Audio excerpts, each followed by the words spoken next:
Facing the battle in the valley. Today, we will look at the battle in the valley and the spiritual victory on the hill. In Exodus chapter 17, verses 8 through 15, the children of Israel encounter their very first military conflict after coming out of Egypt. The Amalekites launch an attack against them at Rephidim. Moses instructs Joshua to choose men and go down into the valley to fight. Moses himself goes to the top of the hill with the rod of God in his hand. When we look at this passage, Bishop Trawick reminds us that every spiritual battle we face has two dimensions. The battle happening down in the valley, our daily struggles, health challenges, family trials, and financial burdens, and the spiritual warfare taking place on the hill above. The spiritual.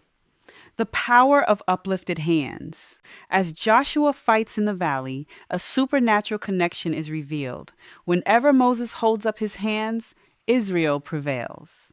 But whenever his hands drop due to weariness, the enemy gains the upper hand. Lifting hands in Scripture signifies surrender, prayer, and worship. The message here is direct. Our physical endurance is sustained by our spiritual posture.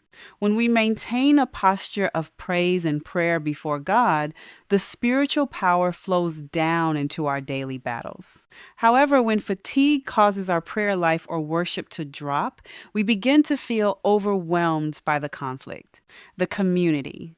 The role of Aaron and Hur. Even the greatest leaders and believers get weary. Moses' hands grew heavy, but God did not leave him alone. Aaron and Hur stepped in, placed a stone beneath Moses so he could sit, and held up his arms, one on his right, one on his left, until the sun went down. Because of their support, Joshua defeated Amalek with the edge of the sword. This highlights an essential truth. No believer is designed to stand alone. We all need Aaron and Hur moments in our lives. Faithful brethren who will support our hands when we are exhausted, intercede for us when we are weak, and stand with us until the complete victory is won.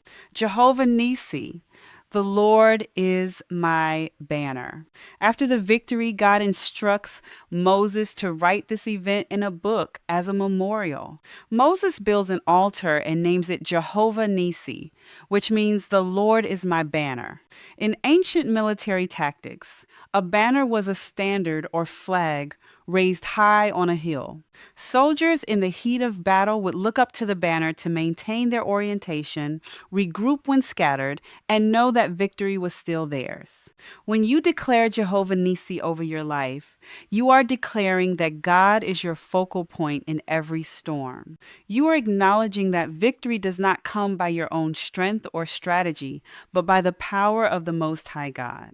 You are establishing a memorial of gratitude, knowing that the same God who delivered you yesterday will cause you to overcome today. Rally around the Lord as your banner. Hold fast in prayer. Lean on your spiritual family and stand firm, because Jehovah Nissi has already secured your victory.